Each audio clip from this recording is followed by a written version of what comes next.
What if everything we know about human history is wrong? What if civilization didn't rise slowly from huts and stone tools, but instead arrived suddenly, fully formed, delivered from above? This isn't a fringe theory.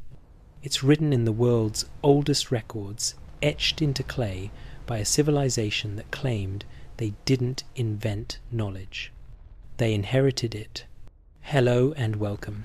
If you're fascinated by ancient secrets, forbidden history, and the stories carved into stone long before books were written, make sure to subscribe to the channel and turn on notifications so you don't miss what's coming next. Comment below and let me know where you're watching from and what time it is there. And if this story grabs you, share it with someone who's ready to challenge everything they were taught. Because the mystery in today's title, it's real. 8 kings ruled the earth for 200 years. That is not a metaphor. It is not an allegory or the wild vision of a prophet. It is a historical statement carved into clay more than 4,000 years ago, preserved in cuneiform script by the very people who invented writing. The Sumerian King List remains one of the most confounding records in human history, blending bureaucratic precision with claims that flatly defy everything modern archaeology believes about the rise of civilization. This tablet, replicated in multiple versions and discovered across Mesopotamian cities like Nippur, Larsa, and Kish, lists names, dynasties, locations, and durations of reigns. But what it opens with, what it insists upon, is that kingship was not born, not discovered, but lowered from heaven, a divine bestowal, not a human invention. Scholars initially dismissed these claims as mythology. They pointed to the reigns 28, 800 years for Alulim, 36, 000 years for Al-Algar as symbolic exaggerations. Perhaps, they said, the Sumerians were using lunar months, not solar years. Perhaps they misinterpreted their own history, confused myth with memory. But as more versions of the tablet were uncovered, a troubling pattern emerged. The numbers were consistent, the names stable, and the structure mathematically precise. These were not mere stories. They were records. In Mesopotamian culture, kingship was not simply political power, it was cosmic alignment. A king who ruled had been chosen not by people, but by heaven itself. And these first 8 kings, their reigns, spanning over 200 millennia, preceded the flood that erased all. The script is sober, factual, even dry in its presentation. After the kingship descended from heaven, the kingship was in Eridu. No fanfare, no poetry, just a statement. Eridu, the first city, the sacred seat of the god Enki, and the cradle of Sumerian civilization. From here, the first king ruled not for 40 years, not for 400, but for 28, 800. Then came another, and another, each with reigns extending tens of thousands of years. These kings did not merely reign long, they reigned impossibly long. So long that even the concept of biological lifespan fails to grasp it. These rulers, by modern standards, could not have been human. And yet the Sumerians were nothing if not meticulous. Their scribes developed complex accounting systems, architectural blueprints, and star charts accurate to within fractions of modern measurements. They did not scribble fantasy, they documented. The very same stylus that listed grain deliveries and temple expenditures was used to etch the King List. If we trust them to measure taxes, can we ignore them when they measure time? This tension between what the tablets say and what we can accept has haunted archaeologists since the first translation of the King List over a century ago. Some argued that these reigns represented dynasties, not individuals. Others proposed symbolic cycles. But none of these interpretations fit. The numbers were too exact. Why list 43? 200 years instead of 40. 000. Why such oddly specific values if they were merely symbolic? Compounding the mystery is the phrase that appears again and again. After the flood, kingship descended from heaven. This is not metaphor. The word used, sud, means to fall, to come down, like rain or a bird from the sky. In the Sumerian worldview, heaven, An, was not a vague sky realm, but a dimension of divine order, a place of origin and authority. The descent of kingship was not an ideological claim, it was a literal description of transfer from the divine to the human world. When we read these texts, we are not reading legends. We are reading the memory of an inheritance, and what of the cities themselves? Beneath the soil of Eridu, archaeologists uncovered layer upon layer of construction, each built atop the rubble of the last, tracing back thousands of years. At the very bottom, beneath the oldest temple levels, they found not just ruins, but a thick band of sterile silt, water-laid and untouched by human presence. Flood evidence, the Great Flood, and beneath that flood layer, the remnants of a pre-flood settlement rough, older, but unmistakably deliberate in its design. The archaeology aligns with the story, a world before, destroyed by water, and a world rebuilt after. The King List's early names do not vanish into obscurity either. Ubara Tutu, the last antediluvian king, appears in the Epic of Gilgamesh as the father of Utnapishtim. The Mesopotamian Noah, that tablet, too, describes a flood so massive it scoured the earth, with a lone survivor chosen by the gods to preserve life. In all these accounts, whether epic poem or king list or hymn, the structure remains the same. Kingship from heaven, flood from below, survival by divine favour, restoration through descent. It is as if Sumer's earliest scribes were trying to tell us something, but doing so in the only way they could, with the language of gods and kings, time and memory, clay and stone. Some modern scholars argue that these early figures represent archetypes, symbols of divine perfection, not real kings. But again, the problem returns. Symbols don't require math.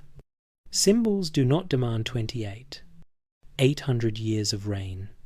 They do not get copied, unchanged, across centuries and cities. And yet that is exactly what happened. The antediluvian kings remain stable across versions. Later dynasties shift, grow, divide, but the earliest names, the impossible ones, stay the same. What does it mean to live in a world where the first pages of history describe events that cannot be explained by evolution or anthropology, where civilization appears fully formed with laws, cities, and cosmology already intact? The Sumerians did not see themselves as founders. They saw themselves as inheritors. They called themselves the black-headed people, shaped by divine hands for a purpose. They believed the world had been ordered before, destroyed, and gifted to them again.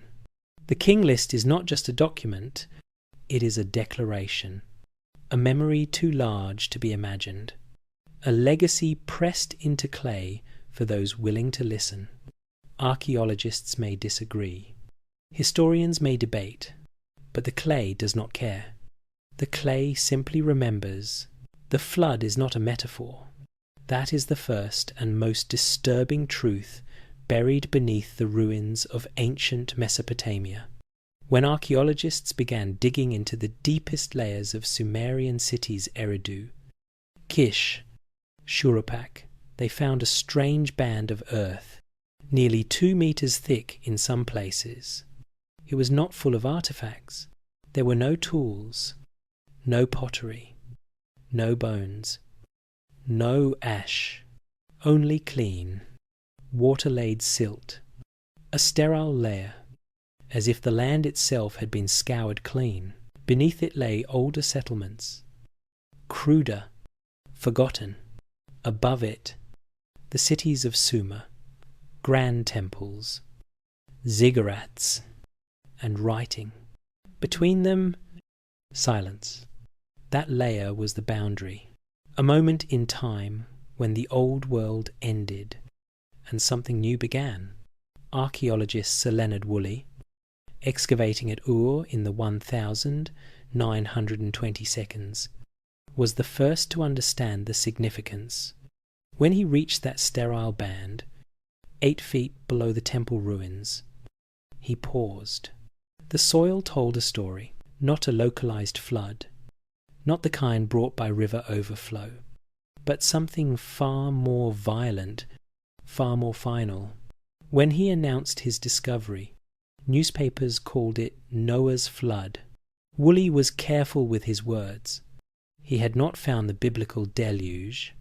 He had found a flood, but what mattered more was where he found it, exactly where the tablet said it would be. The Sumerian King List states plainly, "Then the flood swept over. 8 kings ruled for 241. 200 years. Then nothing. Afterward, kingship descended again. This time not to Eridu, but to Kish, a new city for a new world." The Sumerians were not describing a flood myth. They were preserving a memory, a reset so profound it split time in two. Before the flood, rulers defied biology. After, they returned with shorter lifespans, yet still claimed divine mandate. This was not allegory. It was administration, history, carved into the permanence of clay. The flood story is not confined to Sumer. It rises again and again across cultures that had no contact with one another.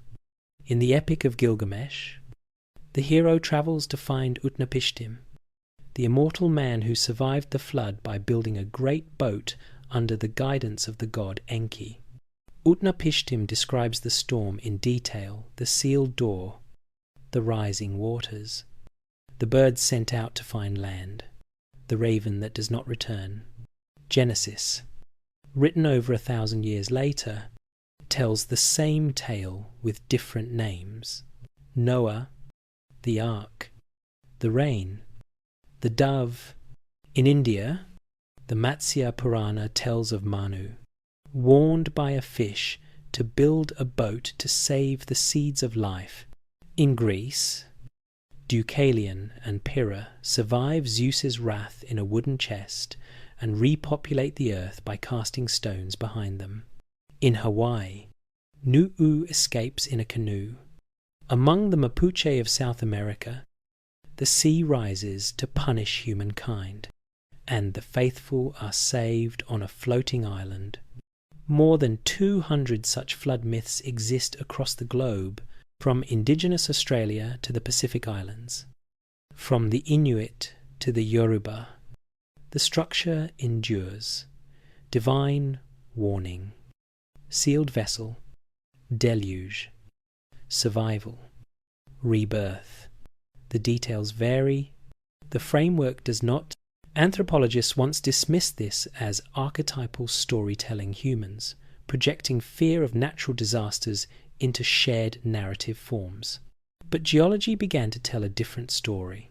In 1997, marine geologists William Ryan and Walter Pittman published research proposing that around 600 BC, the Mediterranean Sea breached a natural land barrier at the Bosphorus Strait, pouring into the Black Sea with force, the freshwater lake became a saltwater sea. Coastal settlements, built at what had once been safe elevations, were drowned almost overnight. The roar of water could be heard for miles. If you lived on those shores, it was not a shift in sea level. It was the end of the world. Others point to an even earlier catastrophe. Around 600 BC, at the end of the Younger Dryas period, vast glaciers that had covered much of the northern hemisphere began to melt. Massive glacial lakes burst through their ice dams, pouring into the oceans. Sea levels rose dramatically. In the Persian Gulf region, what is now shallow sea was once fertile land valleys carved by rivers, teeming with life. Archaeologist Juris Zarins proposed that this now submerged land was home to early human settlements that vanished beneath rising waters. If that lost land was a cradle of civilization, then its destruction would have been imprinted onto the collective memory of the people who fled. And flee they did. Migration patterns from this period show sudden inland movement. Tools, pottery styles, and settlement patterns appear abruptly in higher elevations.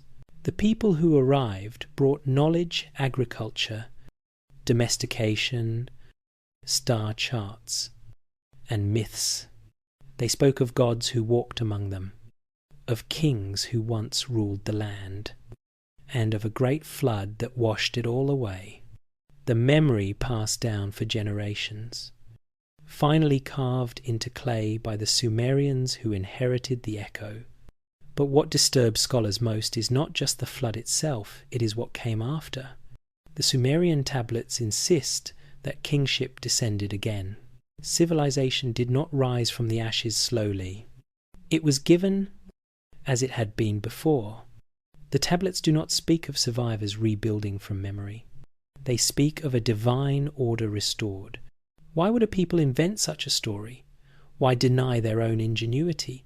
Why claim that knowledge came not from trial and error, but from the sky? The evidence of sudden sophistication supports the claim.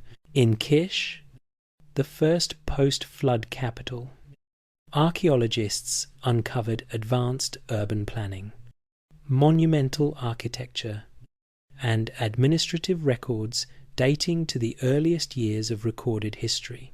There is no developmental curve, no period of slow growth.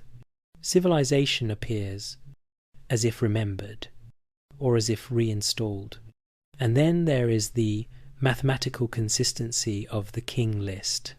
The antediluvian rains are not random. They follow a clear pattern, multiples of 3. 600. The Sumerian Sa, the highest counting unit in their system. It is as if the durations were calculated by a method we no longer understand. This pattern does not continue in the same way after the flood. The world has changed. Time has changed. The rulers have changed. Modern historians remain divided. Some maintain these stories are allegory, meant to encode religious truth. Others suspect they are remnants of oral history passed down through so many generations that they fossilized into myth. But the layers of silt remain. The tablets remain. The cross-cultural consistency remains. And the core truth is this: something happened. Something so immense, so catastrophic, that it severed history into before and after. The flood is not just a story.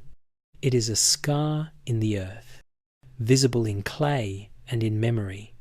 What was lost beneath the waters may never be fully known, but the Sumerians remembered enough to write it down, and the clay, indifferent to belief, still holds that memory intact. The flood did not end history.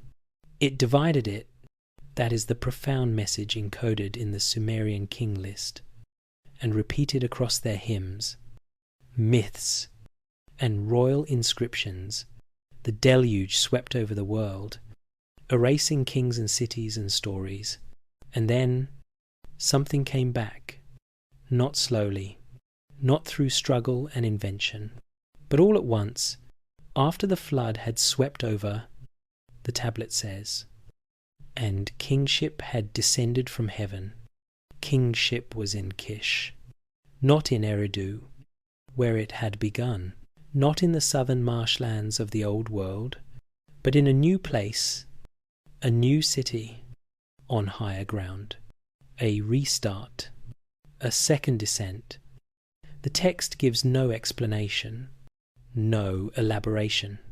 It simply states the event as a matter of record. This stark phrasing, kingship descended from heaven, is not metaphor in the Sumerian language. It uses the verb sud, the same word used to describe rain falling from the sky or a bird landing on earth. It implies motion, direction, and origin. The same phrase is repeated across tablets that have no connection to the king list, in temple hymns, in royal dedications, in myths of divine order. The Sumerians believed their civilization began with a gift, not a discovery, and after that gift was lost in the flood, it was given again. The kings who ruled after the flood were different. Their reigns, while still long by modern standards, some lasting hundreds of years, were no longer measured in impossible millennia. They were mortal, if not quite human by our standards. They built cities, forged laws, raised ziggurats, and they claimed authority not by bloodline alone, but by connection to the divine source of kingship itself. In Kish, the first post-flood capital, rulers bore titles linking them directly to the gods. They did not invent governance. They inherited it. What makes the post-flood king list so intriguing is its continuity. Multiple versions of the list exist found in different cities, copied across centuries. The later dynasties vary. Names shift. Reigns differ. But the pattern remains: 8 kings before the flood, then the flood, then Kish, then a world that looks strikingly familiar, dynasties rising and falling, wars, treaties, temples, civilization as we recognize it. The boundary is clear, not just in the earth, but in the structure of time itself. Some scholars have tried to rationalize the king list by converting the early reigns into lunar months, dividing the massive numbers into manageable spans. But even with the most generous corrections, the numbers still stretch far beyond plausible lifespans. Others suggested the names represent dynasties, not individuals. But the tablets are specific. They refer to singular rulers, not collective reigns. The inscriptions do not behave like myth. They behave like memory distorted, perhaps by distance and symbolism, but memory nonetheless. There is also the question of the sudden reappearance of knowledge. The cities of Kish and later Uruk show no signs of gradual recovery. They emerge fully structured, with administrative systems, legal codes, and astronomical knowledge already in place. There are no dark ages, no transitional periods of chaos. Civilization returns not as a spark, but as a flame reignited. The earliest written records after the flood do not concern survival or rebuilding. They concern taxation, land division, temple offerings. This is not a society clawing its way back from devastation. This is a society resuming its duties as if under instruction in Uruk, just a few centuries after the flood. Writing reappears in its fully developed form, not as proto-symbols or rudimentary pictographs, but as complex cuneiform capable of recording contracts, myth, philosophy, and law. There are no experimental phases visible. It is as though the scribes remembered how to write, even if they no longer knew where the knowledge had come from. The first texts after the flood are not narratives, they are inventories, treaties, and prayers. They assume the reader already understands the systems being used. This suggests not the birth of writing, but its return. Kish, the first city of the second kingship, became a sacred symbol of divine legitimacy. Later rulers, even from other cities and empires, would claim lineage to Kish to establish their right to rule. It wasn't power that mattered, it was inheritance. A king ruled because kingship had descended, and he stood in that line. The language of Sumerian rule is filled with references to descent, inheritance, divine ordination. They did not claim to have invented civilization. They claimed to have been chosen to preserve it. The most curious evidence comes not from the king list itself, but from the layers of dirt beneath the cities. At Shuruppak, the city of the last antediluvian king, Ubaratutu, archaeologists discovered flood deposits matching the biblical and Mesopotamian accounts of sudden, catastrophic inundation. Beneath that layer, earlier structures. Above it, carefully planned streets, administrative centers, temples, no long pause, no chaos, just destruction, followed by order. If humanity had been reduced to a few survivors, how could they have rebuilt so quickly, so completely? The answer, according to the tablets, is that they didn't do it alone. The gods, or the beings once called gods, returned. Or at least, the knowledge they brought did. The me, the divine decrees of civilization, reappeared. In myth, they were recovered. In practice, they were simply used again, as if stored somewhere, as if civilization had been backed up. The Sumerians were not uncertain about this. They did not frame their culture as one evolving slowly. They framed it as an inheritance resumed, and there is a deeper, more disturbing implication. If kingship had to be redescended, it suggests not only that it had been withdrawn, but that it could be, that the gods, or those from whom knowledge came, had chosen to start again, not repair the world, but reset it. The flood was not punishment alone, it was a reformatting of the world's structure. The divine beings left, and then, when the time was right, they returned or sent the blueprint again. Modern historians, rooted in materialist traditions, often reduce such claims to allegory or propaganda. But the consistency of the Sumerian records, their unyielding bureaucratic tone, resists such interpretations. These were not poets. They were administrators, and they recorded what they were told, what they remembered, what they saw. The world after the flood was a continuation, but also a different story. The gods were more distant, the kings more mortal, but the knowledge, the framework, the civilization, it remained. Somehow, somewhere, preserved like clay beneath layers of silt, waiting to rise again when the flood receded. To understand why kingship needed to descend again after the flood, one must confront the beings, the Sumerians said, ruled before it. They called them the Anunnaki, a name that translates with unsettling clarity as those who from heaven to earth came. In Sumerian texts, the Anunnaki are not abstract forces or distant spirits. They are administrators, judges, engineers, and decision-makers.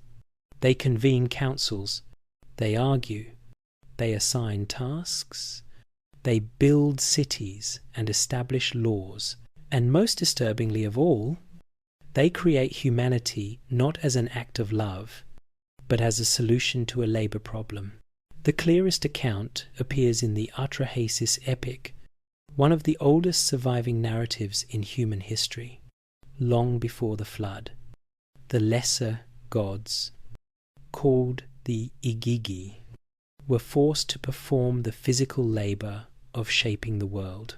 They dug riverbeds, built irrigation canals, and maintained the earth for the Anunnaki who ruled above them.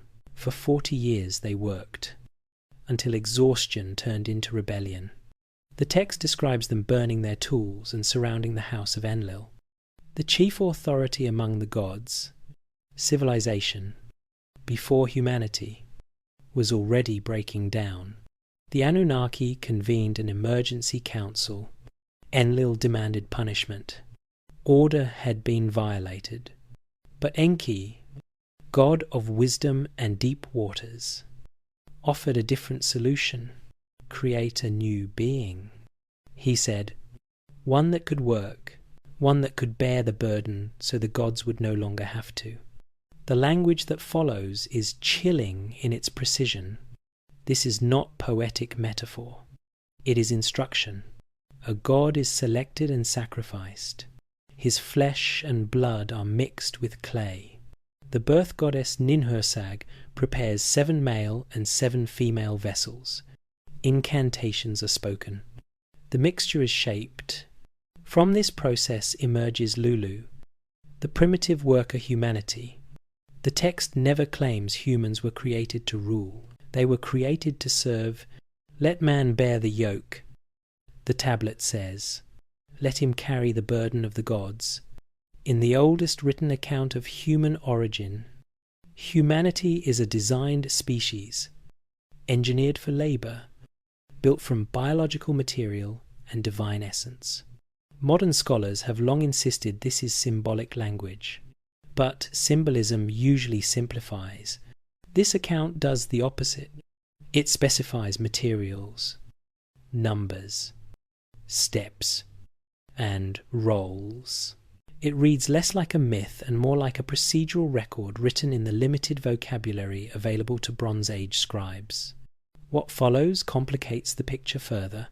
Humanity is not merely created and abandoned. The Anunnaki remain involved. They judge disputes. They determine fates. They establish the structure of civilization through a system called the Me. The Me are not moral laws or abstract virtues.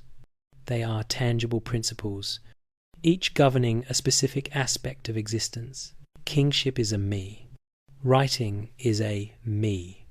Metalworking, music, priesthood, law, warfare, even deception and truth are each individual Me. They can be possessed, transferred, stolen, or lost. Civilization, in this worldview, is modular. It is assembled, not evolved. In the myth of Inanna and Enki, the goddess travels to Eridu and convinces Enki to give her the Me. He loads them onto her boat. When he sobers and realizes what he has done, he sends messengers to retrieve them. The story is framed as myth, but the mechanics are clear. Knowledge is portable. Civilization is transferable. It does not emerge naturally. It is distributed by those who already possess it. This explains why, after the flood, kingship must descend again. The system had been interrupted, the knowledge lost. It had to be restored from its source. The Anunnaki are consistently described as physical beings. They eat, they drink, they sleep, they fear the flood they themselves unleash. In the flood account, when the waters rise, the gods cower like dogs against the walls of heaven. This is not the behavior of omnipotent abstractions. These are entities with limitations. They make mistakes. They regret decisions. After the flood, they weep because humanity, their workforce, is gone. Enki again intervenes, ensuring survival. The relationship between gods and humans is transactional, not spiritual. This portrayal sharply contradicts later religious traditions where gods create humanity as the pinnacle of creation. In Sumer, humans are necessary but secondary, valuable because they maintain the system, dangerous because they multiply, make noise, and disrupt divine order. The flood itself is triggered not by moral corruption, but by overpopulation. Humanity becomes too loud. Their cities disturb the gods' rest. The solution is annihilation, followed by controlled repopulation and stricter oversight. The Anunnaki do not vanish after the flood, but they retreat. They rule less directly. Kings become intermediaries, claiming divine descent, divine favor, divine appointment. The gods remain present in temples and rituals, but no longer walk openly among humans as they once did. Something has changed. The First Age, ruled directly by beings who reigned for tens of thousands of years, is over. The Second Age belongs to humans, but humans guided by inherited knowledge they did not originate. This is why the Sumerians never claimed to invent civilization. They explicitly deny it. Their texts speak of remembrance, restoration, inheritance. The Anunnaki were the architects. Humanity was the workforce, and kingship was the interface between the two. When the flood erased the first system, the interface had to be reinstalled. Kingship descended again. Civilization resumed its function, and humanity continued its role, shaped by forces far older and more complex than the myths we prefer to believe. And there's a deeper layer still. The act of creating humans was not described as an act of benevolence, it was necessity. The gods did not need worship. They needed labor. They were not omniscient, but strategic. The blood of a slain god gave humans something divine. But it was not divinity. It was functionality. The Lulu was designed to remember orders, to follow commands, to be just intelligent enough to farm, build, and organize. And if that design came from a being who was itself mortal killed in the process, then what does that say about the intended limits of humanity? This theme of creation through sacrifice, of knowledge passed only through divine error or rebellion, runs through the oldest myths of the world. Prometheus giving fire, the Watchers teaching forbidden arts, the serpent in Eden whispering secrets. The Atrahasis epic may not be unique. It may be the original version of a story the world could not forget because it was never imagined. It was experienced, and the clay remembers. Writing is often presented as a slow invention, the culmination of thousands of years of human need. Farmers tallying grain, priests tracking offerings, traders marking debts. The story goes that scratches became symbols, symbols became words, and words became history. But in Sumer, the evidence tells a stranger tale. Writing did not evolve gradually. It appeared suddenly, completely, and with a level of complexity that should not have been possible. The earliest tablets unearthed from Uruk, dating to around 3200 BC, are not clumsy experiments. They are fully functional documents recording legal matters, inventories, contracts, and metaphysical concepts. Writing, it seems, arrived already knowing what it was. The first cuneiform tablets contain hundreds of unique signs. They follow a structured grammar. They use numerical systems that incorporate fractions. base 6 zero calculations, and abstract accounting tools. The scribes who created these records were not improvising. They had mastered a system whose origins remain untraceable. Archaeologist Denise Schmant-Besserat, who studied the clay tokens believed to predate writing, expected to find a smooth transition from simple counters to written script. What she found instead was a rupture. The tokens were simple, the tablets were complex. Between them, no bridge, only a leap. That leap raises unsettling questions. How does a civilization go from not writing at all to producing bureaucratic records with thousands of characters and syntactic rules? If Sumer had invented writing, where are the prototypes, the failed attempts, the crude stages of trial and error? They don't exist. The earliest known writing is already capable of expressing everything from taxation data to theological arguments. It's as if a fully operational system was downloaded into society, ready to be used. The numerical system used in these early records is just as baffling. It's based on 60A base 60 system that survives in our 60-minute hours and 360-degree circles. This system is not intuitive. Most ancient counting systems are based on 10, matching human fingers. But the Sumerian sexagesimal structure suggests astronomical knowledge. 60 divides easily by 2, 3, 4, 5, and 6. It facilitates complex calculations, particularly for tracking planetary movements and calendars, and from the very beginning, Sumerian scribes used it with a fluency that defies the notion of trial and error.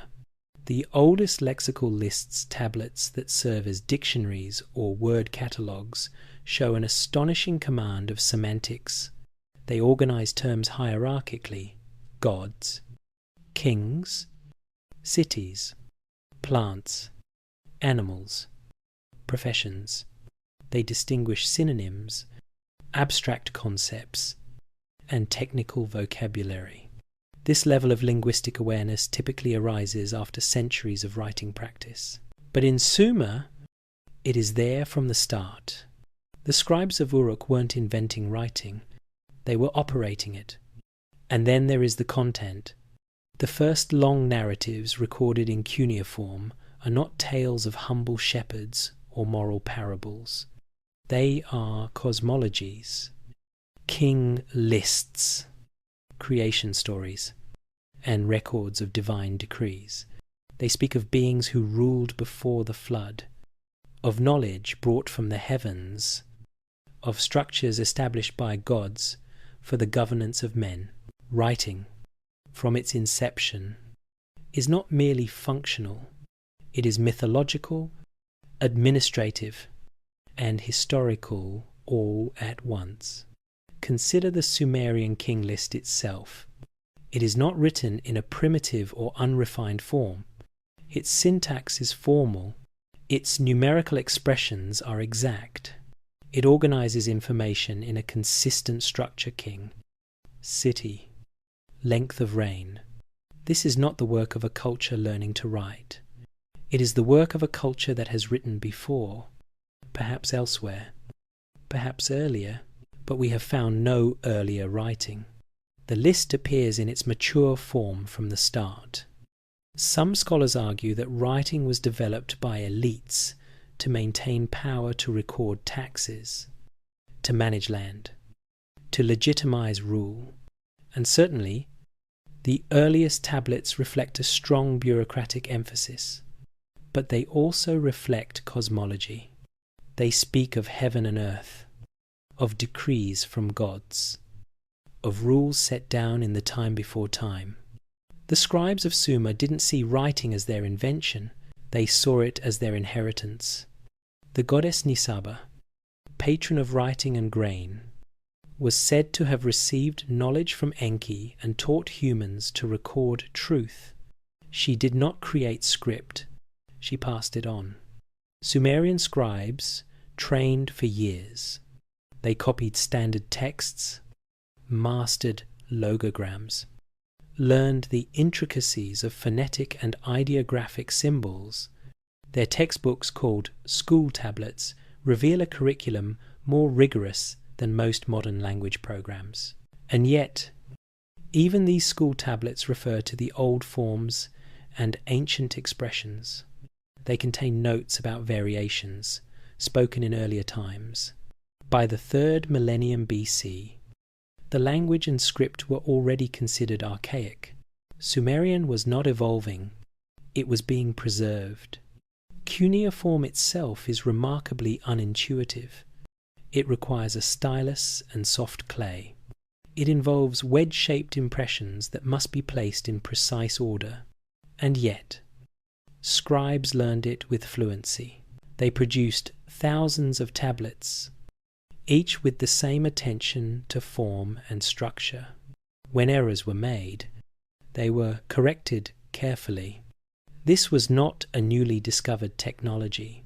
It was a craft passed down, perfected, maintained. In the earliest strata of Uruk, archaeologists found not just tablets, but entire archives, rooms filled with categorized records, lists of offerings, records of debts, inventories of temples. These were not ad hoc writings, they were institutions. The implication is clear. Writing was not an accident. It was infrastructure, part of a system that emerged not by evolution, but by intention. All of this points to a deeply uncomfortable possibility. That writing in Sumer was not an innovation, it was a restoration. That after the flood, after the loss of the first world, those who survived carried fragments of an earlier system. They rebuilt what they could remember. They trained scribes to recall what had been forgotten. And in clay, they tried to preserve what had once been known. The tablets do not describe themselves as revolutionary. They describe themselves as necessary, a way to hold memory beyond the limits of flesh. Perhaps the Sumerians were not the first to write. Perhaps they were simply the first to write again. To excavate a city is to peel back time. Each layer of brick, each shard of pottery, is a frozen moment in a long forgotten life. Most ancient sites have a clear bottom virgin soil beneath the oldest human activity, but in Mesopotamia, the digging never quite ends. Beneath the oldest layers of Sumerian cities, beneath the temples and ziggurats and flood silt, archaeologists began finding something stranger civilizations that shouldn't exist. Cities built before the cities, foundations beneath the known foundations, and everywhere, evidence that what came before Sumer may have been older, stranger, and more advanced than we imagined. Take Eridu, the city the Sumerians named as the first place where kingship descended. Its ruins stretch back to at least 5,400 BC. Excavators discovered not one temple to Enki, but 18 each one built directly atop the ruins of the last. This was not random rebuilding, it was a pattern. A cycle of construction so consistent it suggests ritual memory. The deeper archaeologists dug, the more they found mud brick structures, fishbone offerings, altar remains. But below the lowest level of temple, they found something else, a thick layer of water-laid silt. And beneath that evidence of yet another settlement, what lay under that flood layer was different. Cruder in materials, but deliberate in design. The alignment of structures followed geometric patterns oriented to celestial markers. How could such sophistication exist in a time supposedly pre-civilized? No written texts remain from these deeper layers, but the layout of buildings their size, their symmetry, their astronomical orientation suggest knowledge beyond what subsistence farmers should possess. In Uruk, one of the most iconic Sumerian cities, a similar pattern emerged. Archaeologists divided the city's development into layers Uruk IV, Uruk V, Uruk VX, and so on. The deeper they went, the stranger the findings. At Uruk VI, dating to nearly 4000 BC, they found monumental structures, large-scale public buildings, and city planning that defied the expectations for a nascent civilization. There was no clear gradient from primitive to complex. Instead, there was sudden sophistication. This wasn't a culture learning to be urban. It was urban from the start. Kish, another ancient city associated with the post-flood descent of kingship, yielded more anomalies. Beneath its flood layer, archaeologist Stephen Langdon unearthed tools and remains from an occupation layer older than the earliest known dynasties.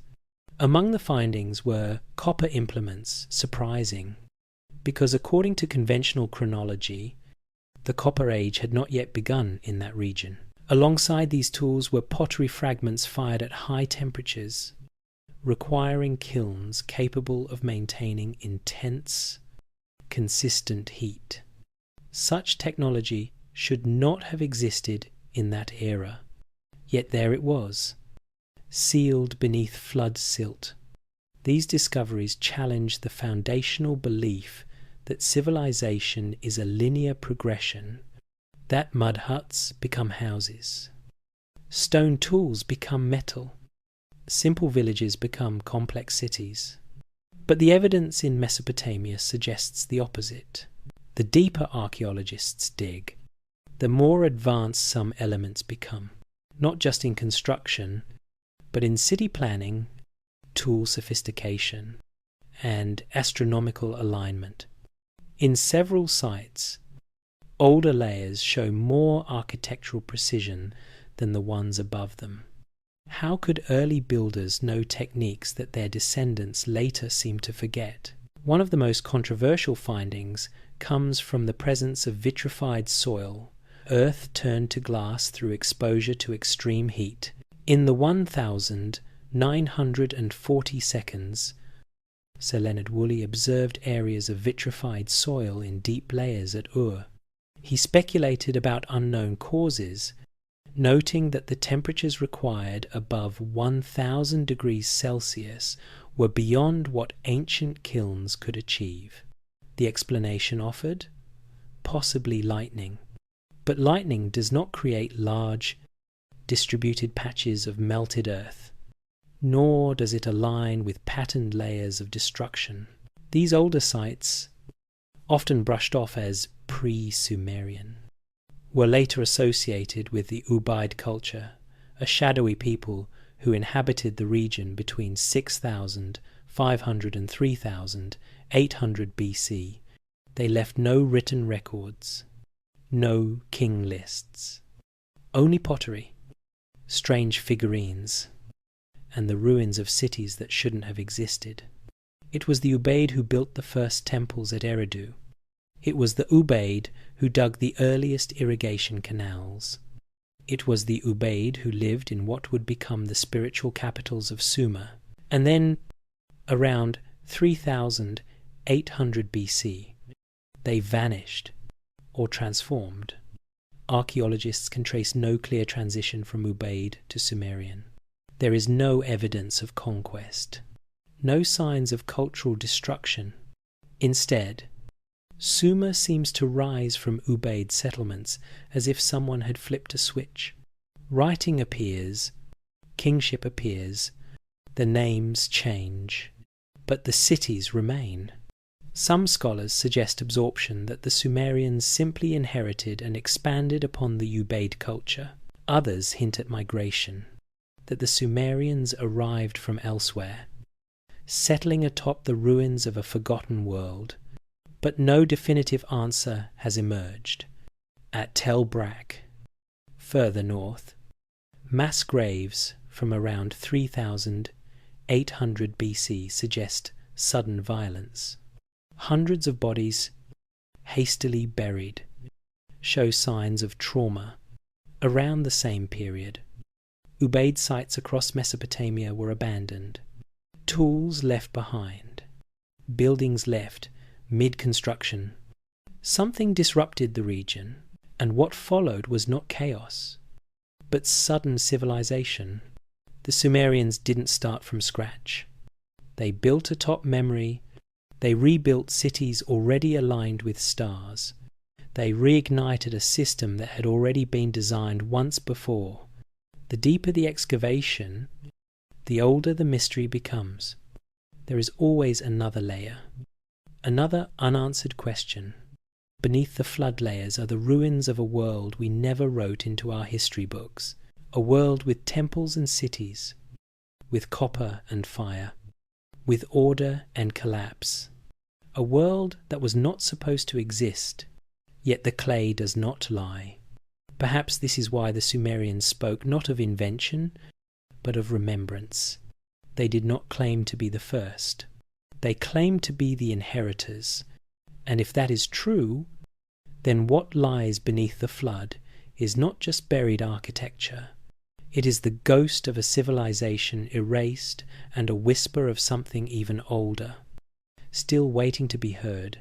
Before the Sumerians, before writing, before kingship and temples and recorded memory, there were the Ubaid. Their name comes not from their own words because they left no writing, but from a mound.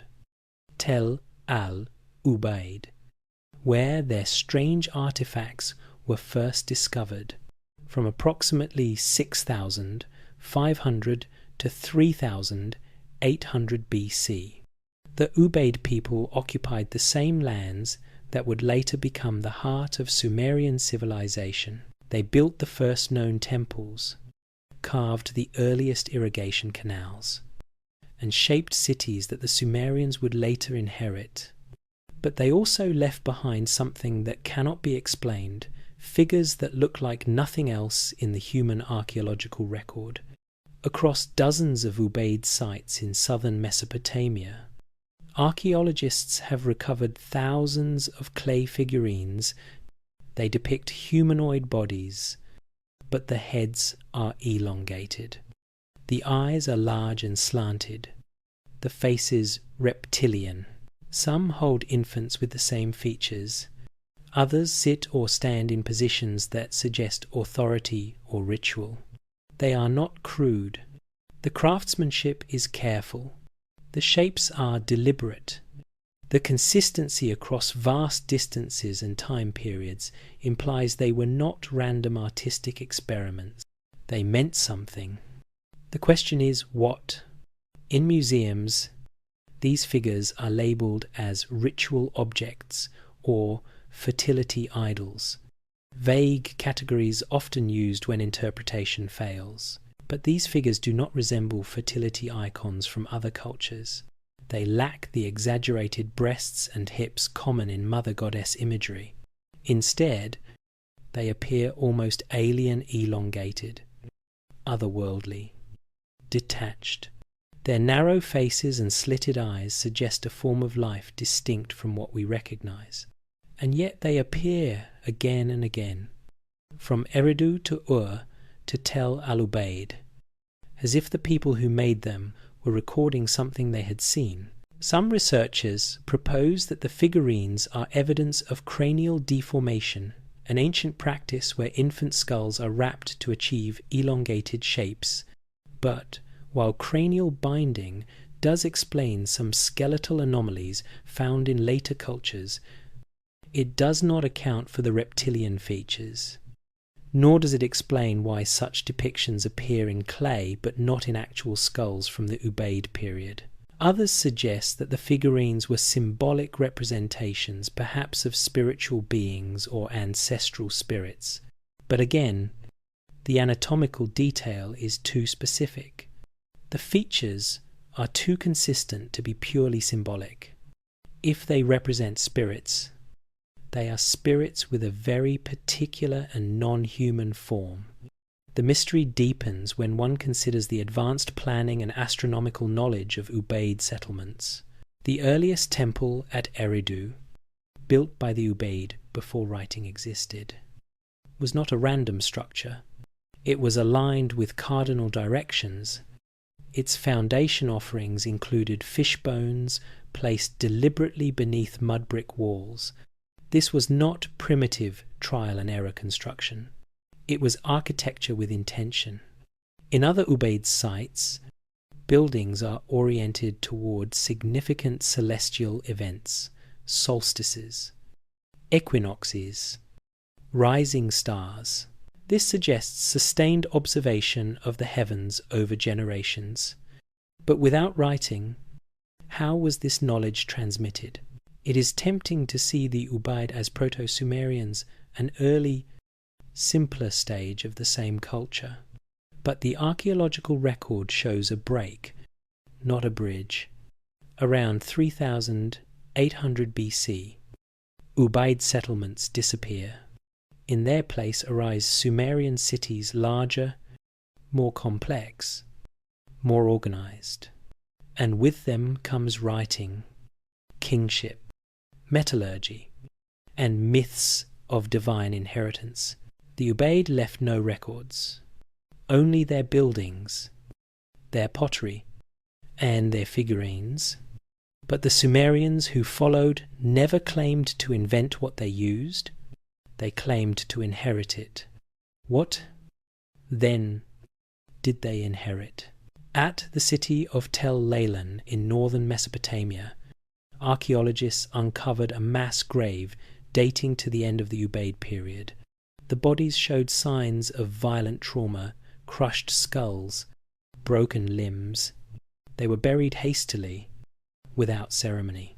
Around the same time, across the southern plain, Ubaid settlements were abandoned, tools left in place, pottery uncollected, buildings half-finished.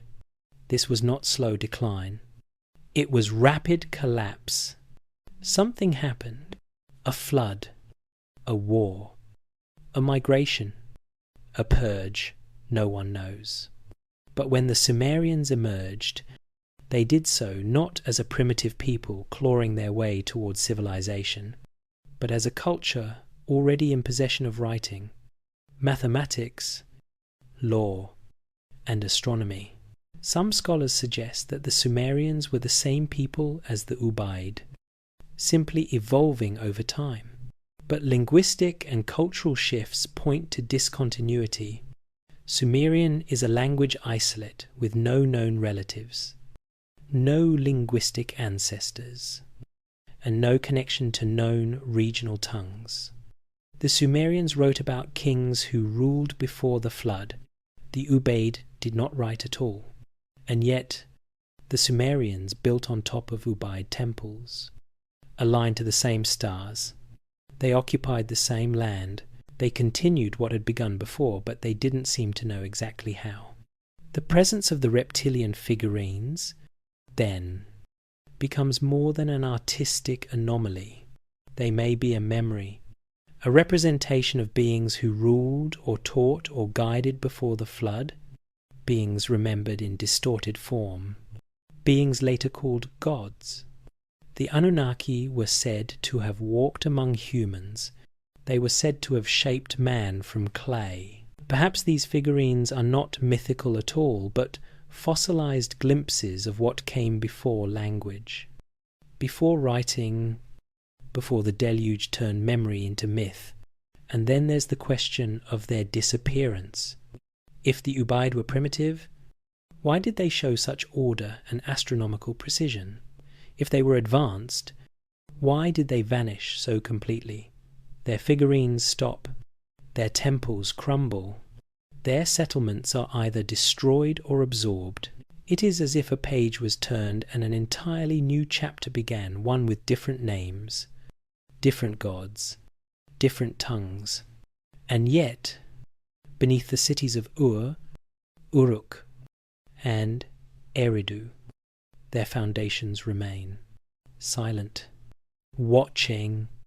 The silence of the Ubaid is as haunting as their statues. We know so little about them, no inscriptions, No names, only geometry, order, and strange faces gazing back from the clay. They left behind no story.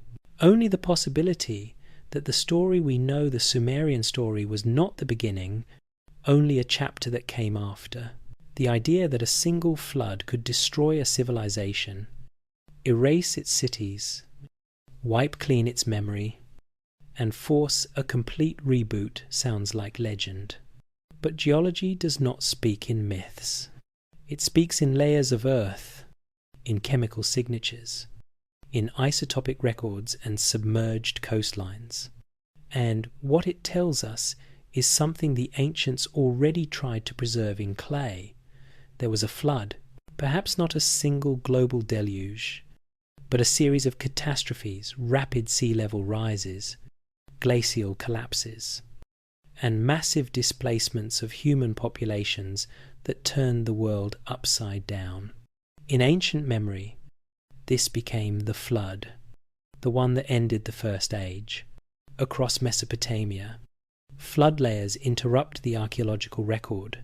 At cities like Shuruppak, Kish, and archaeologists have uncovered thick bands of clean silt, water-laid and artifact-free, separating older, cruder settlements from more complex, post-flood societies. These are not seasonal floods. They are not the result of regular river overflow. They represent cataclysm, whole regions depopulated, settlements abandoned, and yet, above the flood layer, civilization resumes suddenly, inexplicably advanced, as if someone pushed a reset button. In 1997, William Ryan and Walter Pittman proposed a theory that gave new weight to these ancient memories. Around 5,600 BC, they argued, the Mediterranean Sea breached the Bosphorus land bridge and surged into what was then a freshwater lake, the Black Sea. Salt water flooded the basin with a roar 100 times louder than Niagara Falls. Coastlines were swallowed, villages drowned, people fled inland. The survivors would have carried with them the memory of a world suddenly erased by water. If such an event happened today, we would call it an extinction-level crisis. But even earlier, between 800 and 9,600 BC, the end of the Younger Dryas period brought glacial collapse and rapid global warming. Massive meltwater pulses from North America flooded into the oceans. Sea levels rose by over 120 meters, redrawing coastlines worldwide. Areas that had been dry, fertile land became seabeds. The Persian Gulf, now a shallow inlet, may once have been a vast river valley, lush and green, fed by the Tigris, Euphrates, Karun, and Wadi Batan. Jurist Zarens proposed that this was the original Eden, a cradle of early civilization now hidden beneath the waves. Satellite imaging and sonar mapping have revealed submerged riverbeds beneath the Gulf, proof that a vast landscape once existed where only water remains today. If people lived there, as they almost certainly did, their cities and temples are now inaccessible. The rising seas did not just displace populations. They buried history, and, with it, the memory of what came before. When these people moved inland north into Mesopotamia, south into Arabia, they carried more than tools. They carried stories. Stories of a lost homeland, of gods who walked the earth, of a time when knowledge was given, not discovered. These were the stories the Sumerians would later inscribe into clay. Stories of kings who ruled before the flood, of divine laws, of a civilization not born from struggle, but inherited from above. But what truly distinguishes the Sumerian account is what happens after the flood. In the myths of other cultures, the survivors rebuild. In the Epic of Gilgamesh, Utnapishtim lives out his days in quiet isolation. In the Bible, Noah plants a vineyard. In Hindu tradition, Manu is granted knowledge to restore balance. But in Sumer, something returns. Kingship descended from heaven. Civilization is not merely rebuilt, it is reinstalled. The system, the order, the knowledge, everything returns, as if from a backup. This framing has deep implications. It suggests that what was lost was not only cities and lives, but a structure of reality, a divine operating system. When the flood came, it wiped not just land but law, hierarchy, memory. The survivors were not left to rediscover fire and stone. They waited for the return of kingship, and when it came, it brought writing, mathematics, and architecture. It brought a complete template for civilization. The King List reflects this structure. 8 kings before the flood, then the deluge, then kingship in Kish, not Eridu, a new beginning, a new age, and, notably, the post-flood kings have different qualities. Their lifespans are shorter, their roles are more administrative. The divine presence is more distant. It is as if the world was restored in a diminished state. A version compatible with human biology and capacity. The previous rulers, those with reigns lasting tens of thousands of years, do not return. Why not? If the gods could return kingship, why not return the kings themselves? The answer, perhaps, lies in the purpose of the flood. In many myths, the flood is punishment. Humanity had become unruly, noisy, disobedient. The gods wanted silence. The flood was not just a natural disaster, it was a reset, a severing of the connection between heaven and earth. And what came after was controlled, limited, regulated. Even the stories reflect this limitation. In Atrahasis, the gods regret destroying humanity not out of compassion, but because no one is left to bring offerings. They decide to repopulate the earth, but with rules. Lifespans are shortened, reproduction is monitored, population growth is capped. The new humanity is not just reborn, it is managed. The Anunnaki do not walk among men anymore. They rule through intermediaries, through kings, through symbols. Civilization becomes a hierarchy of memory rather than presence. Modern scholars have tried to reconcile these myths with known history. They point to the Neolithic Revolution, the sudden rise of agriculture, the emergence of cities like Çatalhöyük and Jericho. But those transitions lack the totalizing language of the Sumerian accounts. They speak of slow change. The tablets speak of sudden return. If we take the Sumerian narrative seriously, not as literal fact, but as cultural memory, then we must ask, what kind of event could produce such a structured myth? What catastrophe could be so complete that its survivors forget how to write, how to measure, how to rule, yet remember that those things once existed? The answer is a flood, a global reset, a moment when everything was erased. And everything that followed was an attempt to recover what had been lost. The flood, then, is not just water. It is forgetting and kingship, writing, civilization. They are acts of remembrance, acts of reinstallation, and at the center of it all, clay. Clay that remembers when memory itself was washed away. Language evolves, it mutates, fractures, spreads. Latin becomes Italian and Spanish. Proto-Indo-European splinters into Greek, Sanskrit, Celtic, Persian. Even isolated languages change with time, dialects form, grammar shifts, vocabulary expands or contracts. But Sumerian does none of these things. It appears in the archaeological record around 3200 BC, already mature, already capable of expressing legal arguments, religious hymns, mathematical calculations, and historical records.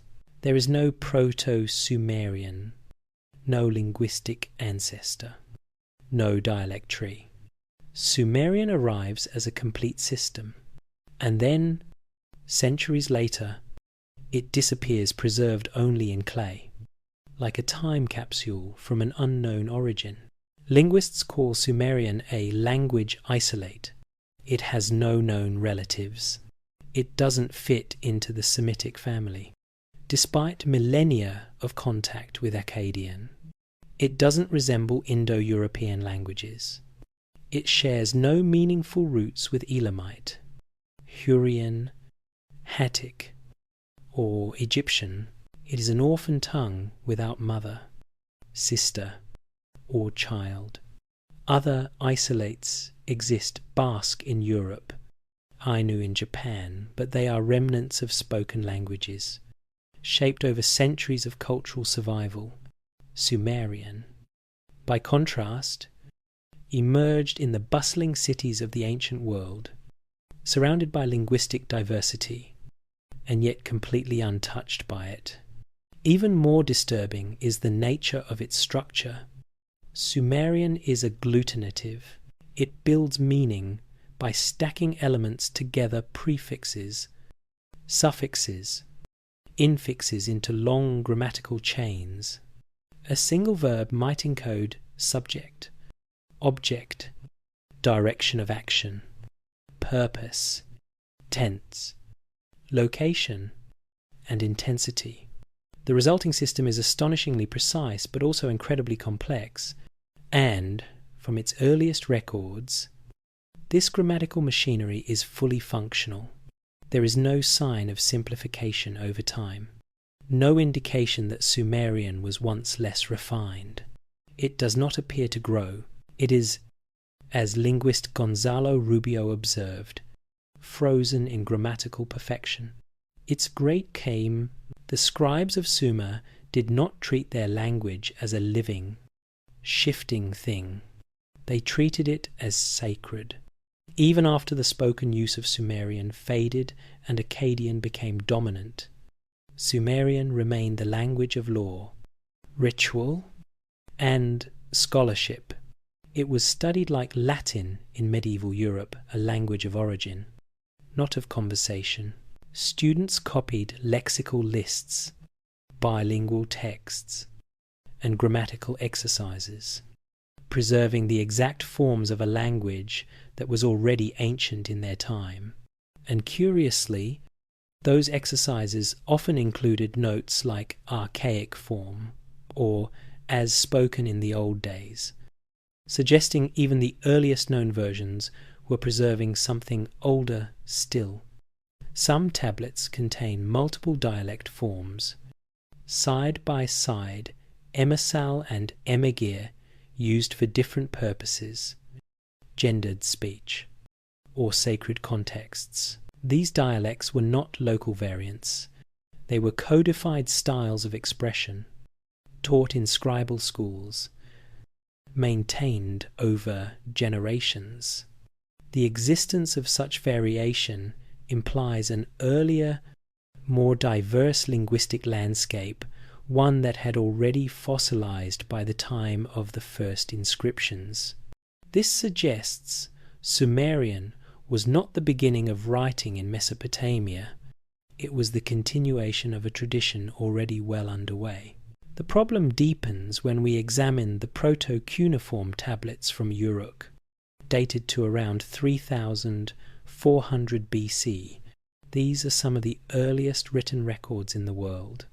They include symbols for commodities, numerical systems, and administrative tallies, but they don't map neatly onto Sumerian. Some signs seem to function ideographically, others phonetically. Many remain undeciphered. Attempts to read these tablets as Sumerian produce inconsistent results. It is as if the script was adapted to fit Sumerian after the fact, which raises the possibility that the earliest writing in Mesopotamia was developed for a different language entirely, one that has left no trace. French scholar Jean-Jacques Glasner proposed that proto-cuneiform may have started as a non-linguistic system, a notational method for recording quantities without phonetic content. But if that were true, how did it evolve so quickly into a language-capable script? How did it bridge the gap from counting sheep to writing creation epics? Again, we find the leap where we should find a ladder. No clear evolutionary path, only a sudden, comprehensive system. Some linguists argue that the vocabulary of Sumerian contains substrate elements, words borrowed from an earlier, unknown language. These often relate to agriculture, tools, and religious practices. They behave like loanwords but have no known source. The implication is that the Sumerians absorbed cultural and linguistic material from a vanished population, possibly the Ubaid or some even earlier group. But again, this theory assumes that Sumerian was the invader or the successor. What if it was the inheritance?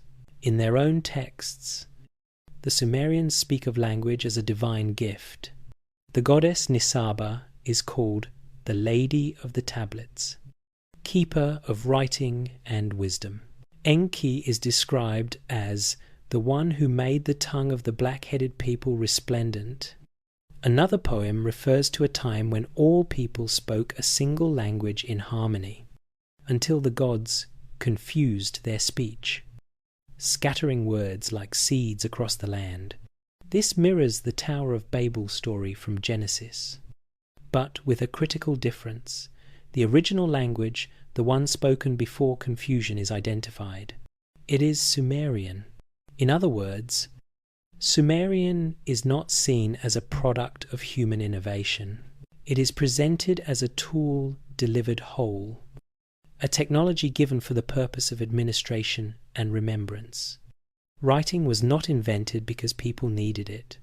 It was given because memory had become dangerous to entrust to flesh alone.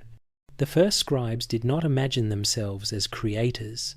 They were copyists, preserving knowledge that was already ancient, already sacred. And so we are left with a paradox, a language that has no ancestors, no relatives, and no descendants. A language that appears fully formed, operates with logical precision, and vanishes without mutation. A language that encodes astronomy, agriculture, cosmology, and law from its first appearance. A language that calls itself divine. Either the Sumerians were linguistic geniuses who spontaneously developed a perfect, isolated system in a vacuum of cultural influence, or they were telling the truth. They did not invent language, they inherited it. The Sumerians left behind words carved into clay, claims of kings from the heavens, of knowledge bestowed rather than earned. But what if clay is not the only witness? What if the truth they recorded also lies in bone, buried deep beneath the cities of Mesopotamia? In the early 20th century, archaeologists working in the deepest layers of Sumerian sites began to uncover human remains that did not quite fit expectations.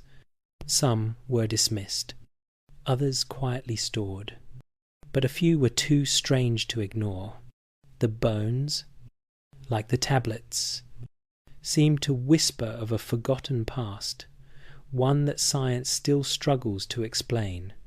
At during his famous excavations in the 1,920 seconds and 1,930 seconds, Sir Leonard Woolley uncovered the Royal Cemetery. There, amid golden headdresses and bejewelled lyres, lay skeletal remains of individuals buried with honours, but in the lowest strata, beneath the ornate tombs, Woolley noted something odd skulls with elongated craniums. Some showed signs of cranial binding, a known practice in several ancient cultures where infant heads are wrapped to elongate the skull for aesthetic or spiritual purposes. But others showed internal elongation, structural differences in bone thickness, suture placement, and cranial volume that did not match known human anatomy. These were not deformities, they were biological anomalies. One skull in particular had a cranial capacity nearly 25% larger than average, with a fused sagittal suture that should have remained open into adolescence. There was no evidence of binding. The shape appeared natural, woolly, uncomfortable with the implications, described it only as atypical morphology, and moved on. The remains were catalogued and stored at the British Museum, where they remain largely unexamined to this day. At Kish, similar anomalies appeared. In the lowest pre-flood layers, Stephen Langdon discovered a skeleton with a long, narrow skull and unusual facial proportions. His field notes, held at Oxford's Ashmolean Museum, include hand-drawn sketches that show a head shape significantly outside the normal range of Homo sapiens. Again, there was no evidence of artificial shaping. The features appeared innate. He described it as a problematic specimen, recommended further study, and continued the excavation without publishing formal analysis. These discoveries are not isolated. Across Mesopotamia and even beyond, elongated skulls have been found in the oldest strata of settlements. Some match known binding patterns, others do not. In Peru, the Paracas culture produced skulls with single parietal plates, something unknown in modern humans. In Egypt, royal depictions of Akhenaten and his children show long, narrow heads, sloped foreheads, and strange body proportions. Scholars argue over whether this was artistic style, genetic disorder, or cultural symbolism. But again, we return to the same unsettling pattern, physical forms that don't quite fit the expected model of human evolution. In Mesopotamia, the presence of elongated skulls is not accompanied by any cultural explanation. There are no texts describing binding practices, no myths of cranial alteration. What there are, however, are figures, thousands of them, made by the Ubaid culture. These clay statuettes depict humanoid forms with reptilian faces, large, slanted eyes, and tall, narrow skulls. They do not look human, and they appear in the very settlements where anomalous skeletons would later be found. Archaeologists have long labelled the figurines as ritual objects, assuming they represented gods or spirits. But the anatomical detail is striking. These are not abstract deities.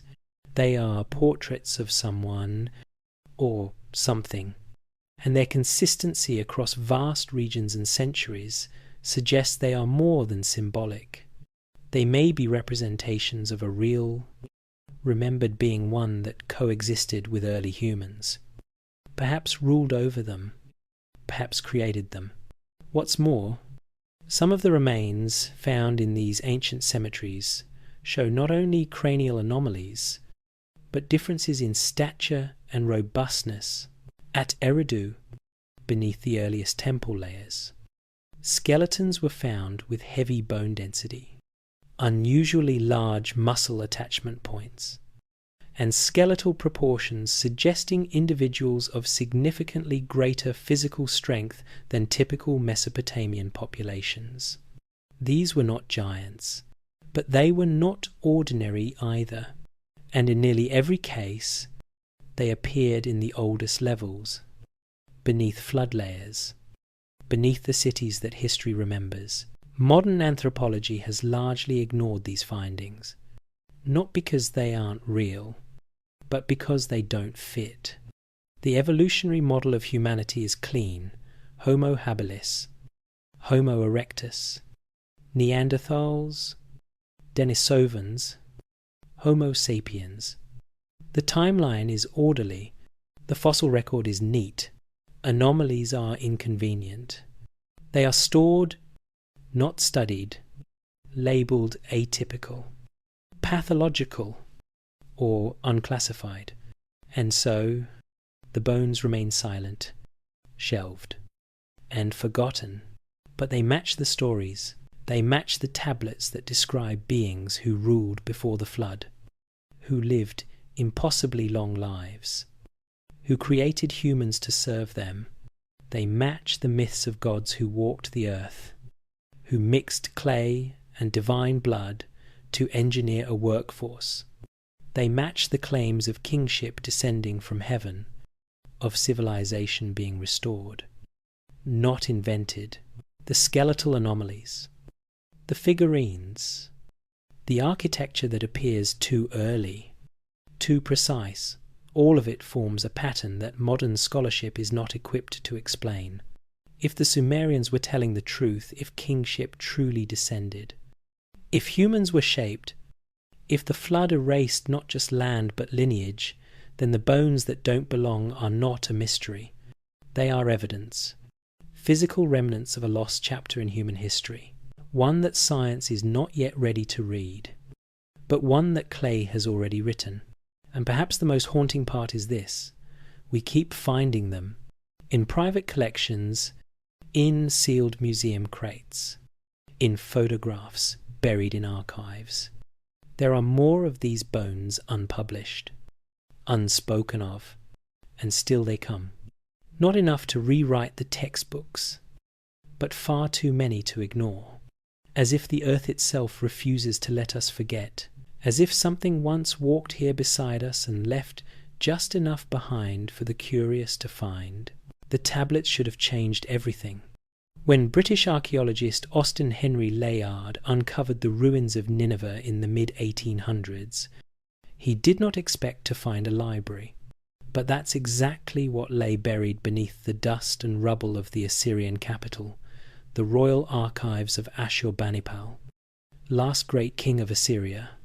Tens of thousands of clay tablets, shelved in neat rows, organized by subject, carefully labeled: law, mathematics, medicine, astronomy, ritual, epic everything the ancient Mesopotamians thought worth preserving. And among them, tablets that spoke of origins, of gods, of a flood, and of things that did not belong in the timeline of accepted human history. In 1872, George Smith, a self-taught Assyriologist working at the British Museum, stunned the academic world by translating a fragment of one of these tablets, the story of a great flood, nearly identical to the one found in Genesis. Smith was so shocked by the revelation that he reportedly leapt from his chair and ran through the halls of the museum, shouting with disbelief, "The flood of Noah!" It seemed was not original. It was older. It was Sumerian. And it was written in clay long before it appeared in the Bible. But that tablet was just the beginning. As translators continued to work through Ashurbanipal's collection, they found stories that went far beyond the flood, stories of creation not by divine fiat, but by biological procedure, texts that describe the mixing of divine and human elements, not in metaphor, but in language disturbingly clinical. One fragment, now known as the Atrahasis epic, describes the rebellion of lesser gods, their exhaustion with toil, and the decision to create humanity as a solution. The process involves killing a god, mixing his flesh and blood with clay, and fashioning humans to carry the burden of labor. Not myth, method.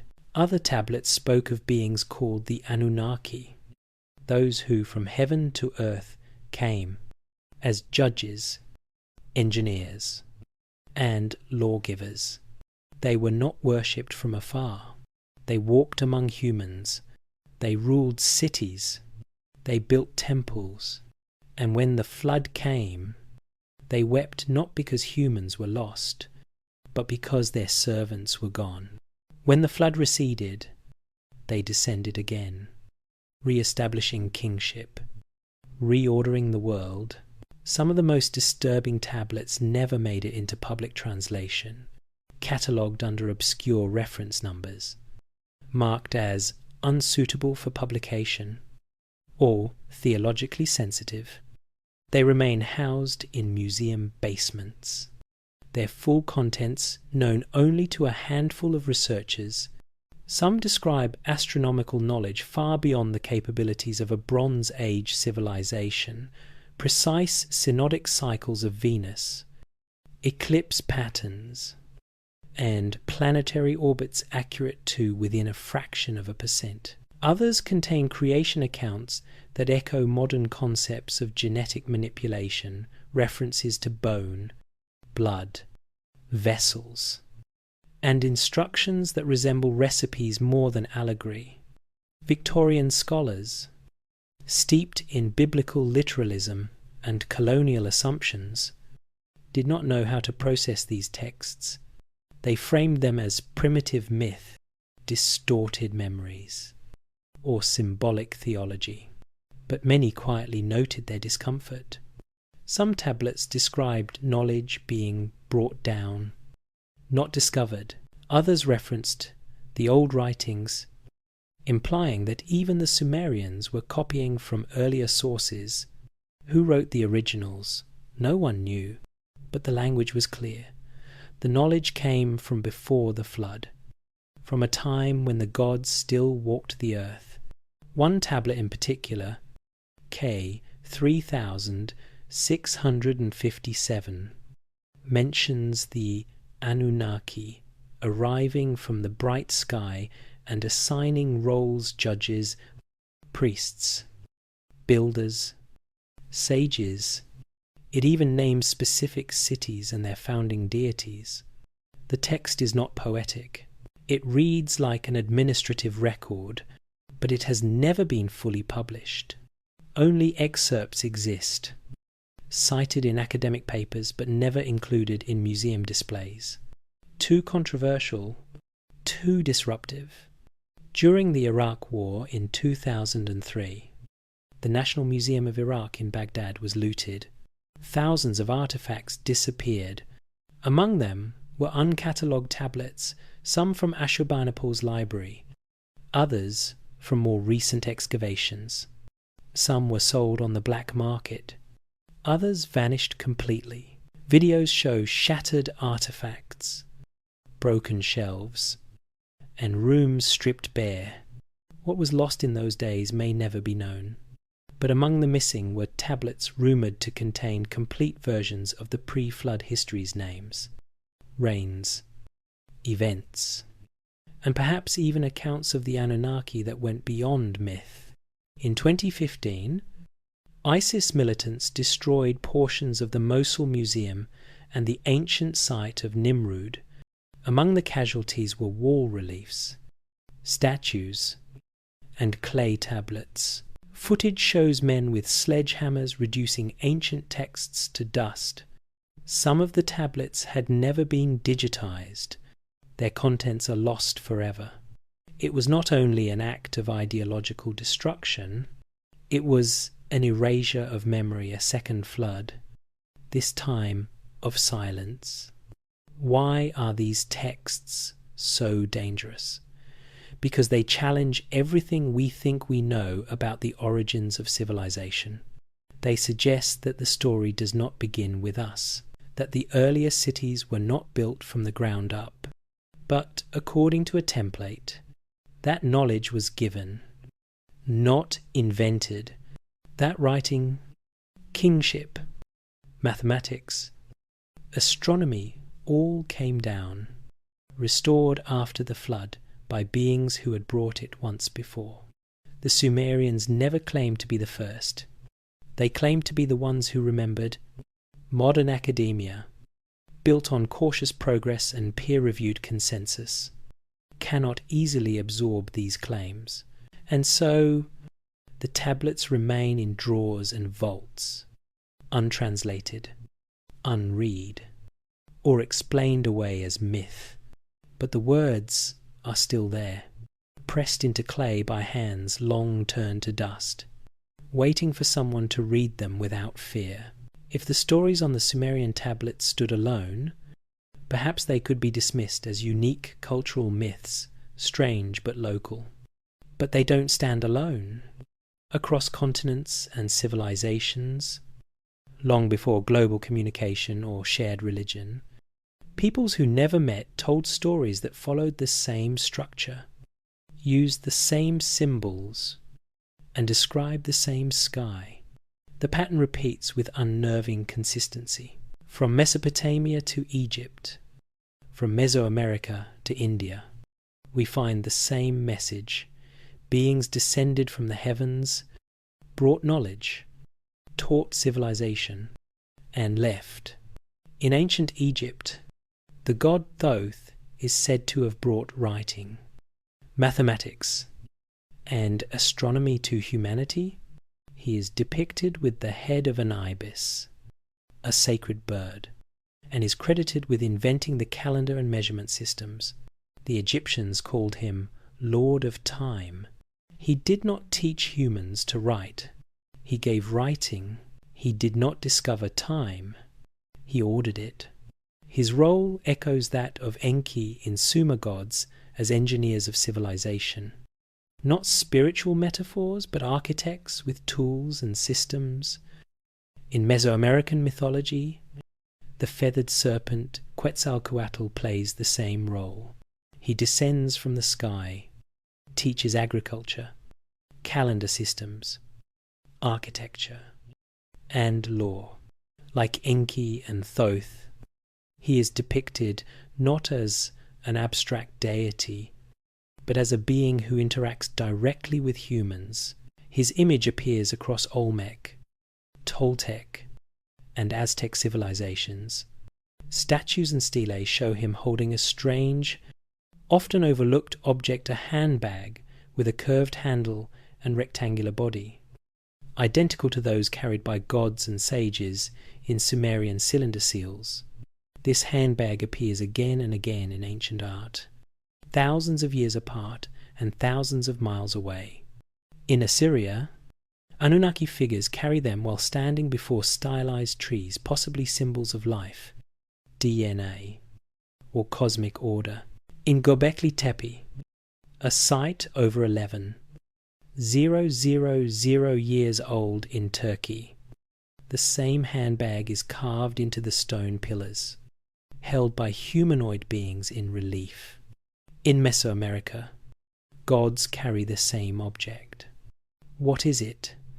Archaeologists label it a ritual object, but the identical shape and symbolism across time and geography suggest more a container.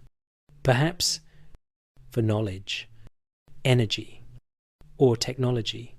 Whatever it was important enough to be remembered everywhere. The horned headdress is another repeating symbol. In Mesopotamia, it denoted divine authority. Gods wore them, as did kings claiming divine descent.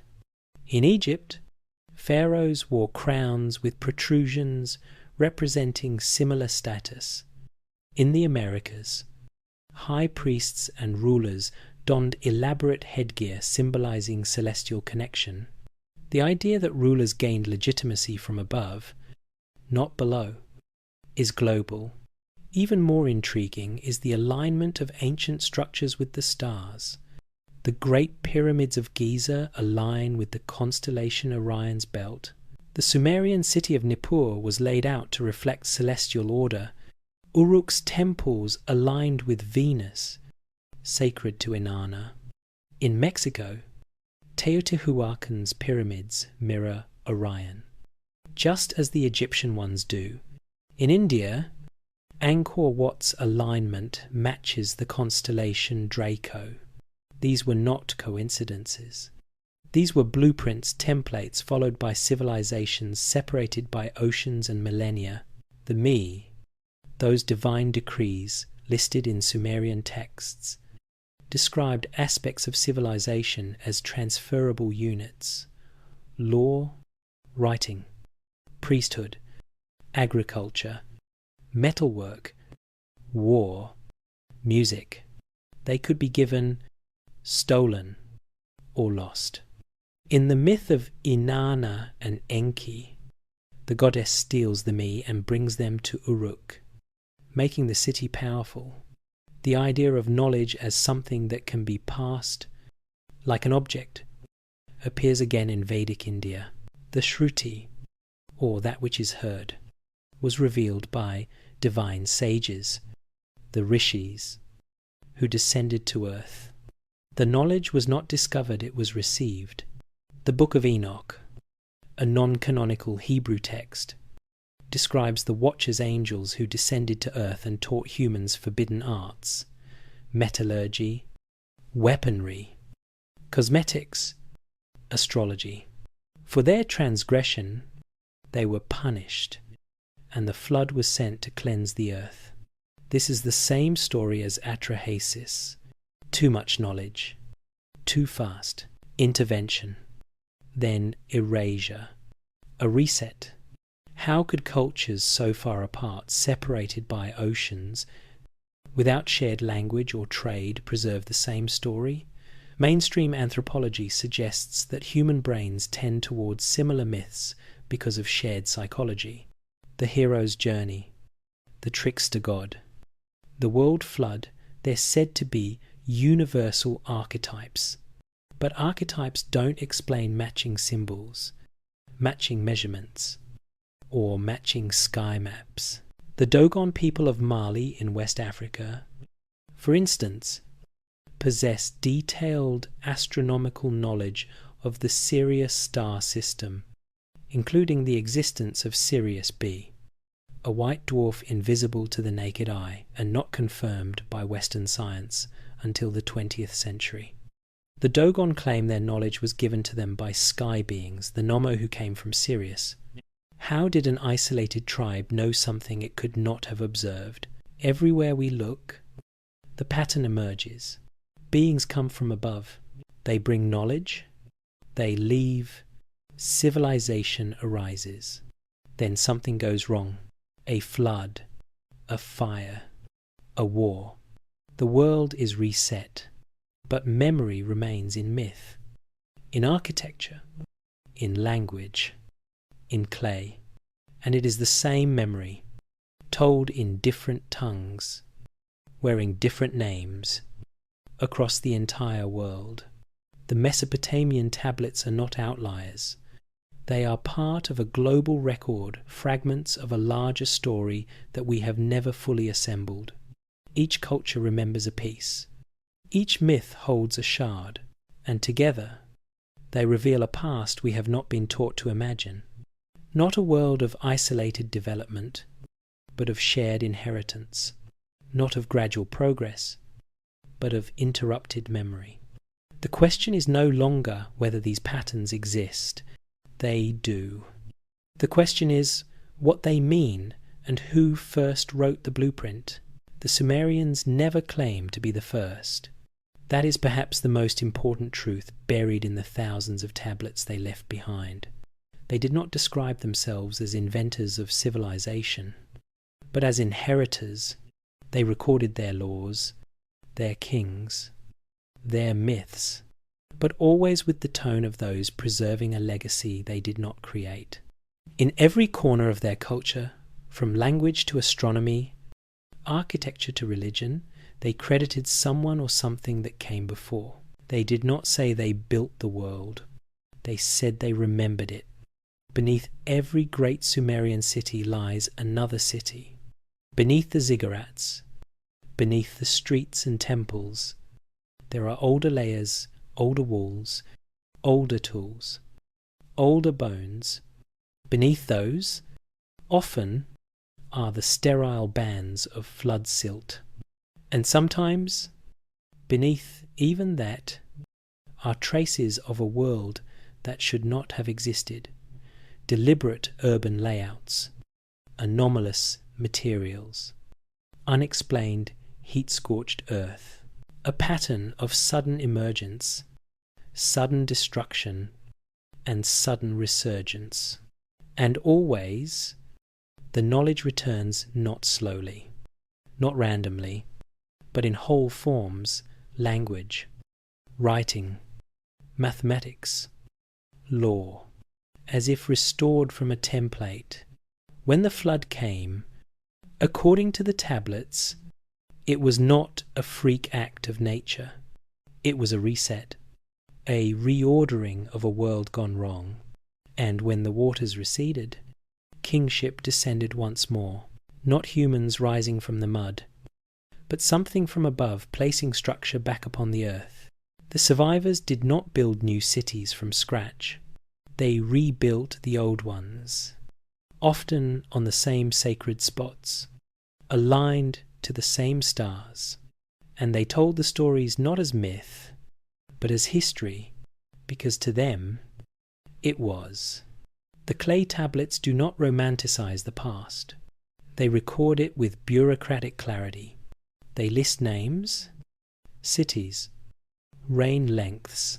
They include calculations of planetary movements accurate to decimal points, medical texts with detailed procedures, building codes, contracts, hymns, and genetic-sounding creation narratives. These were not fantasies. They were fragments of memory hardened into permanence. They do not read like invention. They read like a warning. The Sumerians told us that humanity was made, not born, that we were fashioned from clay mixed with divine blood, that our purpose was labor, and our creators, whoever they were, left behind a system we could operate but not fully understand. We call it civilization. They called it me. The divine decrees of order, and they were always aware that they did not author it. They carried it, passed it, preserved it. In the royal cemetery of Ur, where gold and lapis are entombed with queens and musicians, archaeologists found tablets buried with the dead.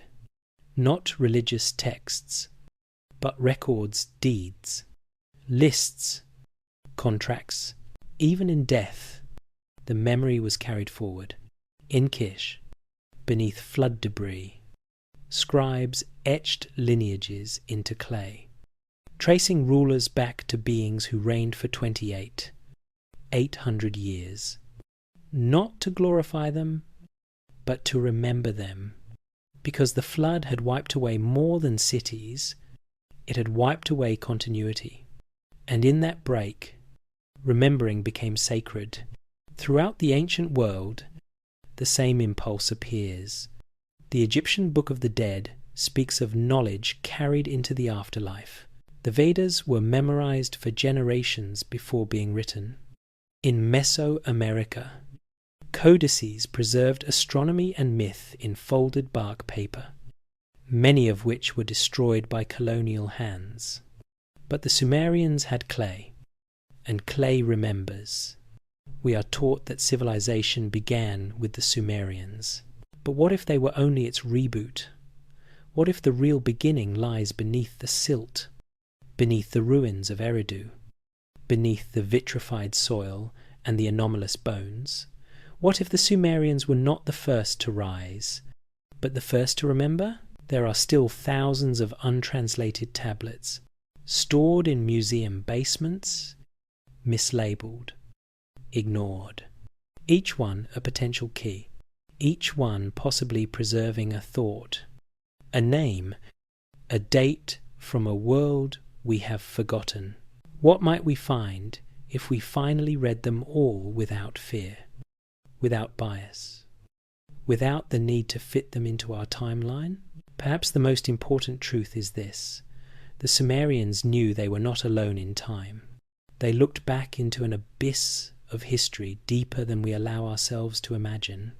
They felt the presence of those who came before those who shaped the world, taught the sky, built the first cities, and they understood that their role was not to surpass the past, but to carry it forward.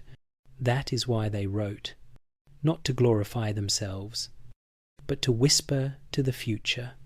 And now, as we hold their tablets in our hands, the clay still speaks. It tells of kings and floods, gods and stars, knowledge lost and found again.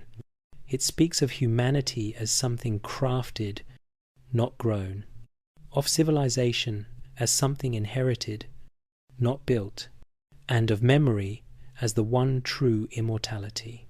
The wind still moves across the ruins of Eridu, Kish, and Uruk, whistling through the reeds along the Euphrates. Perhaps it sounds like the voices of those who once walked there. Perhaps they are still speaking, in a language no one speaks anymore, but which the clay still understands. We are not the beginning of the story. We are the middle,